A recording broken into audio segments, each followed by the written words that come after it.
Welcome to Racing Heart, presented by the National Centre for Sports Cardiology, a centre that specialises in an athlete's most important tool, their heart. My name is Alex Clements and welcome to episode 3 of the podcast. If you haven't already, make sure to go back and check out episode 1 and 2 with the founding members of the National Centre for Sports Cardiology and episode 2 with Paris-Roubaix winner Matthew Heyman. We've got another cyclist on the podcast today, an Olympian, two-time Olympian, Georgia Baker, who recently represented Australia at the team's pursuit in Tokyo. Before we get into the episode, a quick reminder that the views expressed in this podcast are designed to be general in nature and should not be used as a substitute for personal medical assessment. If you do have any symptoms, concerns, please consult your doctor. We're here today to talk about Georgia's career so far, which has been an amazing story if you really actually dig deep into what you've been through, the many aspects of your life, the challenges you faced. And I guess that kind of really kicked off with your father's passing. But before that, can you just talk a little bit about what his role in your cycling career? I know him. Yeah. How important he was at the start and how that kind of all started to come together. So my dad was like a huge factor for me riding my bike, I suppose. He played an enormous role in my career and my success on the bike. I remember first getting selected in the Talent ID program, and he started riding because he didn't want me to ride on the country roads by myself. So he started riding with me. He was my training buddy. He used to drop me all the time though, which was really annoying. But no, he was a huge part to my career and someone that it was just like the thing that we did together. Like he would come to races with me, take time off work. And so his loss, was, his death and his passing is a huge loss to me and my family. Yeah. Then what can you just articulate what point in your career that was? Where were you at that time? What were you doing? Which Olympic cycle you were in? Yeah, so when he passed away, it was early 2015. I was actually about to leave to go overseas because it was my opportunity to put my hand up for the 2016 Rio Olympics. So it was really important for me to kind of go on this trip with the girls to Holland. And it was actually like the day that he passed, we were going out for dinner as a family because I was heading to Adelaide and then going to Europe. And he knew how important it was and I wouldn't see him for a few months. I was like, yeah, it'll be a nice send off. But then, so we were all getting ready to go and my dad just, never came home. So, that was just like obviously a huge shock and passed away from a huge heart attack. And so that kind of like the role that he played in my career, I was like, do I go overseas? Do I not? Do I stay and help my family? Like I felt a really big responsibility, being the oldest daughter, to look after my family. But I know that he would be so disappointed if I didn't go and pursue my dreams and try and make the Olympic team. So I left to go overseas 3 weeks after he passed away. When you went overseas, how did that go? Yeah, it was, I think I was in shock. Like I was kind of on this mission now and I look back now and I feel like I just had this like tunnel vision and it was just everything for the Olympic Games. And in saying that, like, it was good at the time, but then looking back now, I'm like, I probably didn't deal with his death at the time. I just kind of delayed my grief. Like, I was upset and I would cry, but it was kind of like I would go to the Olympics and then I would think that if I made it there and after the Olympic Games, then he'll be there. Like, I know it sounds silly, but that's just the kind of how I thought about it and how I got through it at the time. But like obviously my trip overseas went really well because I got selected in the Olympic team and raced in it at the Rio Olympics. But it was always him, I suppose, pushing me behind the scenes. Then, so Patrick passed away. Your father, Patrick, passed away from an unexpected heart attack. Then when was the first time that you noticed that there might be something wrong with your heart at the same? So the first time I was away, I was riding with Michelton, and it was like my first pro contract. I was super excited. I was in Gavarate at the time, It was my second race. It was the Tour of Britain, and it was the first kind of big race that I'll be racing with the girls. So I was at stage 1, and it was kind of a warm day, and I remember just sitting on the start line and like I was nervous, but I didn't think I would be that nervous for my heart rate to be like 130 on the start line. I was like, oh my God, like, is that okay? Like, that's a little bit strange. Anyway, I just kind of ignored it, and the first section of the road race was under control, so it was really easy. We're not putting out very many watts, and you're just sitting behind a car. And I remember looking down at my heart rate, and I felt really fluttery and a little bit tight in the chest. And I looked down, and my heart rate was like 170, and then it would kind of drop away. And at that time, I would feel kind of lightheaded as well. And I was just like, oh, that's really weird. I remember speaking to one of my teammates, Gracie Elvin, at the time, and told her that I felt a little bit funny, like my heart, something wasn't quite right. And I just kept pushing through it because I was like, if I pull out now, I can't start the next day. This is like, I don't know, a 6-7 day tour. Like, I need to help the team. And if it's just nothing, if it's just my nerves, then like, I don't know, I'd feel so bad pulling out of a race like that. But then I got to one particular little pinch, and like, I just had to kind of unclip. I had no choice. I was like, oh my God, like, I feel like I was having a heart attack. And yeah, I unclipped, and yeah, saw that like the ambulance was there, and they took me to the hospital in the UK. And that's when I was initially diagnosed with pericarditis. Thanks, Maria. And yeah, from then on, I had a lot of like ongoing tests, through the ETC and things like that with the Australian cycling team, and eventually got flown back to Australia because I needed to do some more tests to see what was going on. So you were rolling out of in the neutral zone, which is the period before the race where you are normally doing next to no effort. Yeah. It's more of a European tradition where you roll out of the centre of town, and your heart was racing. Yeah, it was like on off. It wasn't the entire time. That's why I was unsure of what to do. Like, I would be okay and it would drop, and then all of a sudden it would spike again. And I probably had 3 spikes within 15 minutes. Yeah. And the last one being the worst. And did it feel the same as if you were at threshold, if you were at 170 beats? No. It felt really quite tight, and I felt quite lightheaded as well. So that's why I knew initially there was something wrong, because it didn't feel like it was just me being nervous or a fresh feeling on the bike or anything like that. It was definitely something more than that. Yeah. Maria, what do you think when you hear these symptoms and what was going on? And yeah, Georgia gives a better history now than she did when I first met her. No, look, hearing Georgia describes her symptoms very well. So symptoms, some of the things that we look out for, I guess, when we take a history from an athlete who's had trouble with, shortness of breath or palpitations. So, when she describes noticing that her heart rate was very high, even though she was under low-level exertion, the first thing you think about is some kind of heart rhythm problem. So your heart's sort of doing its own thing and racing at a pace that is inappropriate for the level of activity. And then the other symptoms she describes, like feeling lightheaded and tight in the chest, again, fit really well with it probably being a heart rhythm problem. But I guess that's easy to say in retrospect, because if you took any one of those symptoms in isolation, and that was the one that you presented with, then there's a whole other list of differential diagnoses that you have to work through. So if all Georgia said was she felt tight in the chest, particularly in the context of her father's history, people would go down the path of thinking maybe there's a problem with the blood supply to the heart rather than there being a primary problem with the heart rhythm that's causing those other symptoms. Mm. So post the race, you were flown to the UK, did you say? Yeah, I was in the UK, and then I was flown back to Italy. And I then got some tests done at the European Training Centre there in Gavarate, where we were all staying.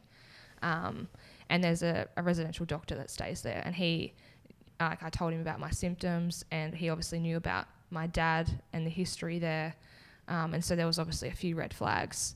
And yeah, I got some more tests done over there in Italy, and then nothing really came of it because I had a CT scan. You did, yeah. Yeah, and I didn't have any of my arteries blocked or anything like my dad had, and there was still something not quite right. So they decided it'd be best to come back to Australia and to get some more tests done at the Baker Institute.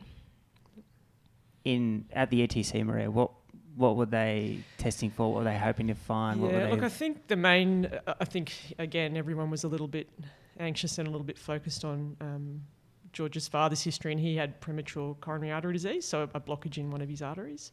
And so I think it was a sensible thing to do, just to take that out of the differential diagnoses. So Georgia had a CT scan of her coronary arteries, so the blood supply to the heart, just to show that wasn't the problem. And then I can't remember if you actually had some sort of more prolonged heart rhythm monitoring there or not, but nothing was detected, nothing came up. And I think given, it is sometimes difficult via remote control to sort things out, particularly when symptoms are intermittent.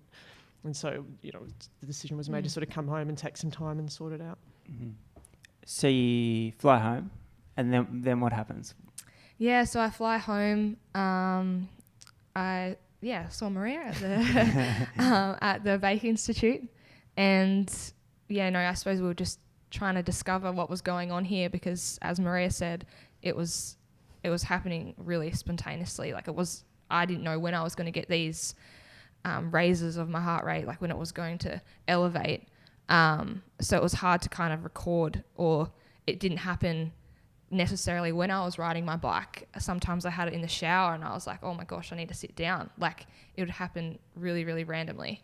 So it was trying to find, when this was happening and how often it was happening. So I remember having a Holter monitor on for 3 or 4 days, and then that could track my heart rhythms and the beats and everything over that, and see how often I was having it. Ray, was this when you first saw Georgia, or you first met her in Melbourne? Yep. What were you thinking at that point? Yeah, look, on the basis of the history, the most likely thing really was going to be some kind of heart rhythm problem. And you can't really tell what kind of heart rhythm problem just from the symptomatology. So it's really just going back to basics, making sure that the structure and function of George's heart is normal. So we did an ultrasound of a heart, which, just looked like an athlete's heart, a bit bigger than the average Joe's, beating a bit slower than the average Joe's. And then I remember on that day we actually did an exercise. We did a VO2 max, or an exercise stress test, to see if we could see any rhythm problems under high load. And we actually didn't on the bike. No. Everything was fine. But then afterwards, when the nurse was fitting your Holter monitor, she noticed that George's heart rate, even though she was about 15 minutes post-exercise, was sitting at about 110, which may not sound very high, but that's pretty unusual for an elite athlete to have a heart rate of 110 when they really would normally be fully recovered. So we managed to capture that rhythm problem. By the time we hooked up the Holter monitor, you'd actually flip back to normal rhythm, but we got one ECG strip that caught it. So that was really informative. Then over the 3 days when you wore the Holter, there was nothing, you didn't have any more, but we had that ECG at the get-go, which was really the key. Yeah. And is that one of the biggest challenges for you when a patient comes to see you, is trying to capture that point? Absolutely, yeah. Particularly with the heart rhythm stuff, because you can have a completely normal resting ECG, which is most commonly what you find, but then you have these very intermittent and unpredictable symptoms. So sometimes you can be lucky enough to identify a precipitant and know that you're going to be able to trigger it and document that with an ECG. But often it takes us weeks or months to do that. So it might be sort of repetitive Holter monitors. Sometimes, I think we've talked about this before, we sometimes use devices now that clip to the back of your phone and can sort of record a rhythm strip. They may have just come into existence when I saw you. And then if we're really stumped and we're still thinking that it's probably a heart rhythm problem, then we can implant a little device underneath the skin on the chest wall that records abnormal heart rhythms. But that can be harder to interpret than actually being lucky enough to get a 12-lead ECG at the time of the symptoms. Mm-hmm. But did you feel anything before that race? Not necessarily. Like, I look back now and I think, maybe something wasn't quite right, but that was probably the main, that's where I felt it the first time. But yeah, looking back now, I feel different now after having the operation. So yeah, definitely there would have been times where I would have had it and I just didn't realise, like I just thought that was normal and that was just me. Yeah, right. So Maria, once you captured that piece on the ECG, was the diagnosis pretty clear? Not absolutely, because Georgia didn't have any symptoms at that time. So you're still thinking this is probably what it is, but we have to exclude other things. And at that time, and also given what we'd seen on that ECG, although it's annoying, the rhythm that we identified was a thing called supraventricular tachycardia, or commonly known as SVT. And that's much less concerning than some of the other heart rhythm problems. So in some way, it was good that we had a piece of information that might have explained George's symptoms, and also reassuring that it wasn't something particularly serious but potentially more annoying. And at that time, I think you were going back to Adelaide, and I felt it safe to do so. All the tests had been otherwise normal. And look, normally, if that were the diagnosis, it's, as I said, it's not a serious one, and oftentimes we don't have to do anything because it just goes away on its own. So really, we were left with, this is what we think it is, let's just see what happens as to whether we need to intervene. And so does it kind of change the outcome because Georgia is an elite athlete? Yeah, it does. Yeah, so the sort of management pathway is quite different if you're an athlete, because for Georgia, as much as it's not a serious thing, it's pretty annoying and would definitely affect performance if it happens during a race. So you're much more likely to intervene and do something that's potentially curative rather than just sitting back and waiting and either doing nothing and saying, look, it's short-lived, it's just going to go away, or using things like medications. So that very much sort of led us down the intervention pathway because it was important to just basically nip it in the bud and let her get on with things. Mm-hmm.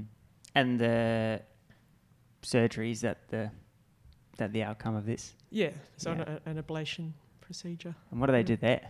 So because we knew from this ECG that we thought the rhythm was coming from. So I guess I should just explain a bit about the heart and how it works to make it make sense. Yeah. So your heart's a pump basically. It's got 4 chambers. The 2 chambers at the top are called the atria, and they sort of collect blood. And then you've probably heard of ventricles. They're the pumping chambers, and they pump blood to your body and your lungs. And normally when your heart generates an electrical impulse, there's this little node, or sort of almost like the ignition, called the sinoatrial node at the top of the right atrium, and that's where heart impulses are usually generated. And then it travels down to this thing called the atrioventricular node, which is in between the top collecting chambers and the pumping chambers. So it all carries quite uniformly, and then the ventricles contract and blood gets pumped around your body. So in supraventricular tachycardia, what's happening is there's either an extra circuit up in the top, around in between that sinoatrial node and the AV node, or there's just a little sort of second AV node that can create its own circuit, and that's what you had. So you can either control that with medication. Sometimes it just stops happening. But there is also the opportunity to intervene and going and find that little bit of extra tissue or the extra pathway and literally burn it. Like if you've ever had like a GP burn something off your face, or It's like not nice. I hated it. So they use what's called radio frequency ablation. So they stick a catheter up through a big vein in your leg, get up into the heart, stimulate it, see if they can create what we saw on the ECG, find where it's coming from and zap it. Yeah. That's amazing. Yeah, and you're awake for it too, mind you. You're awake? Yeah. Well, I was put to sleep when the catheter was inserted, but I was awake because, Sometimes, well, if you have people completely asleep, often that takes away sort of the adrenergic drive, and you're less likely to be able to induce the arrhythmia that you want. So once the catheters are up, it's not painful. The only painful part is getting sort of the puncture through the groin, and then there's no sensation in your heart other than you might feel extra beats. It's not like it's painful when they zap it. So often they will do it with people awake. So you're just lying there while there's these doctors just... Yeah, I thought it was painful. Yeah, okay. Yeah, that was... That may be, like they would have done things like make a heart race at 1,000,000 miles an hour. Yeah. And potentially giving you medication to try to induce something abnormal. It was only through the burning, like my surgeon would be like, okay, we're going to burn now, Georgia. And then it'd be like a max, he'll count down from 30 seconds and burn. But I had to burn quite a lot, apparently. Yeah. Yeah. How long was the surgery? Well, initially they told me it would be 45 minutes, and then I ended up being in there for 2 hours because it took them a while to find it. And yeah, obviously you don't want to go burning random spots of your heart, so they had to find exactly where it was coming from. Yeah, so. And does this kind of surgery have quite a high success rate? It does, yeah, it does. So if you can actually find the causative problem. So if you can find an extra pathway or that extra little bit of tissue. So some people who undergo the procedure, you won't be able to induce any kind of abnormal heart rhythm. The chances of success are a lot higher if you go into it knowing what the problem is in the first place. And I guess in some ways we're lucky in that way with Georgia.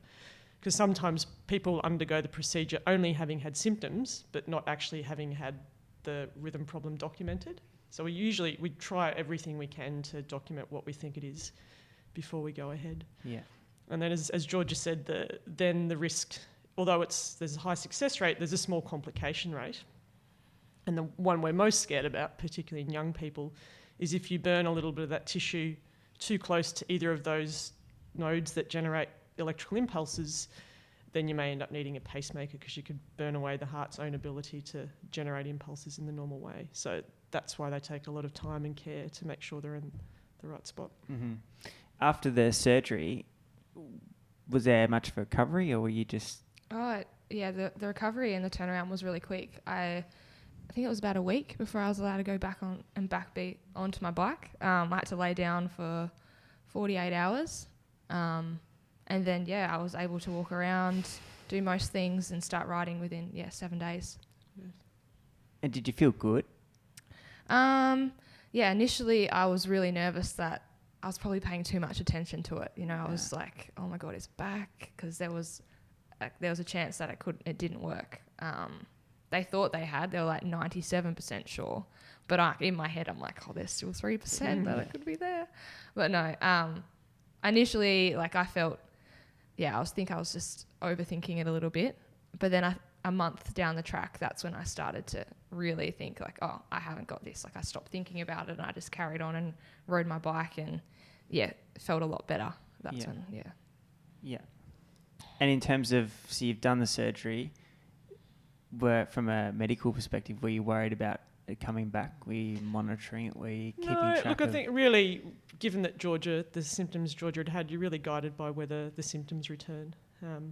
And Prash, the doctor who performed the procedure, was quite confident that it would be successful. So there's a very small chance of recurrence, but we're a few years down the track now, so that would be incredibly unlikely for it to come back. Is it a common disease? Yeah, well, it's not common in terms of large numbers of it, but it's the most common rhythm problem in young people. So I think the prevalence is something like, it's about 30 per 100,000 people of that sort of 15 to 30 age group would have SVT. So it's not a lot of people, but if you look at things that cause rhythm problems in young people, it's the most common. Yeah. And Maria, any big progression? What's the sports cardiology world look like over COVID? Look, there's been a little bit of interest during COVID in athletes with COVID. And I guess that's not really been a big deal, a major issue in Australia, because we haven't had as much COVID as the rest of the world. And I think there are a lot of sort of rapid publications suggesting that, we should all be worried about COVID's effect on the heart. But I think, in the wash-up of all of that, there's not a lot of evidence that that's really a point of major concern. And of the athletes that we know of in Australia who've had it, we haven't sort of seen any major complications. But I guess, the more people get sick with it, the more likely you are to have one of those unlucky young people who does actually become quite unwell. Mm-hmm. But I think we're definitely lucky to have been sitting in Australia throughout rather than in Europe. Yeah. Are you thinking another Olympic cycle after Tokyo? That's a good question, Alex. At the moment, I'm really enjoy riding my bike, and I think it's a real privilege that I get to be able to do what I do for my job. I think if I'm enjoying it, then I would love to. I've actually got to get a few more tests done on my heart just to make sure everything's all good. In the operation, they found a little bit of scarring on my heart, so need to make sure that's all clear. But I've had tests done previously and everything's fine. And yeah, hopefully I would like to go onto the road for a little bit. So that'll be nice. I feel like I've got some unfinished business there with how things ended last time with my heart. So, but yeah, for sure. At the moment, like I'm keen to keep riding. Yeah, Maria, what in terms of when you say scarring on the heart, what's happening there? Yeah, I think probably what George is referring to during the so they basically do a study of map the heart when they put those catheters up, and from memory, talking to Prash, they'd found relatively low voltages in those little collecting chambers, and we're not sure what that means, and we haven't really done a whole lot of these kind of studies specifically on athletes, and it may be that it's related to your degree of athleticism. And it's very likely it's not going to cause Georgia a problem, but it was just sort of noted at the time. And on her ECG, so just the normal tracing of the heart, the time that it takes for the electrical impulse to get from that sinoatrial node down to the AV node is a little bit longer than the average Joe's. And that, again, that's something we see really commonly in athletes. I suspect it's got nothing to do with the fact that she had SVT. But I guess I'm used to just seeing, I see, I guess, more athletes than non-athletes, whereas Prash sees more non-athletes than athletes. So he's just, making sure that there's nothing sort of progressive there that he needs to worry about. Mm-hmm. Was there a point there where you weren't able to continue past Tokyo? Yeah, so initially I got told from Prash after the surgery, he's like, look, how long do you want to ride your bike for? And I was like, I just really want to go to 2020. Like, I really want to go to Tokyo. He's like, yeah. And at the time, that was, 3 years away. And I was like, oh. And he was kind of umming and ahhing. He's like, no, you'll be fine for Tokyo, and then maybe not after that. And then I was like, oh, what? Like, really stressing. But at the time, I was like, all right, I've got 3 years. That's okay. Like, I can go to the Olympics again. But then also on top of that, I'm like, I've got all these things I want to achieve, and I've got to try and do it all in 3 years. And like, that's really unrealistic. But now that's why I suppose I've been really prompt at making sure that I continue with my checkups and making sure everything's okay, because I want to continue riding my bike, and knowing that everything is okay and it's all good, then that's really positive and promising for my career as well. Mm. What were they worried about initially? So I think it's, as I said, just because George had an EP study and they saw these low voltages, and they're not necessarily... We are trying to enrol as many athletes as we can who need EP studies just to see what's normal for an athlete. Mm-hmm. And George was probably one of the first in one of our studies. So Prash probably has a better understanding 3 years down the track than he did when he first saw you. But again, had it not been for the fact that Georgia needed to have an EP study and happened to have SVT, we wouldn't be worried about your heart. Mm. And my feeling is that there's no reason to think that your career is going to be in any way shortened. We're just learning how to look at very detailed examinations of athletes' hearts. Mm. Fantastic. All the best for Tokyo. Thank you. Thanks for joining us, Maria. No worries. Thanks for having me. And we'll talk to you soon. Thanks. A big thank you to Georgia and Maria for joining the podcast today, and Georgia for sharing her amazing story. If you do like this show, please share it with a friend. Please let us know what you think about it via social, or you can find an email, or you can head to National Centre for Sports Cardiology website to find out more information about the Centre of Excellence. Thanks again for joining the show.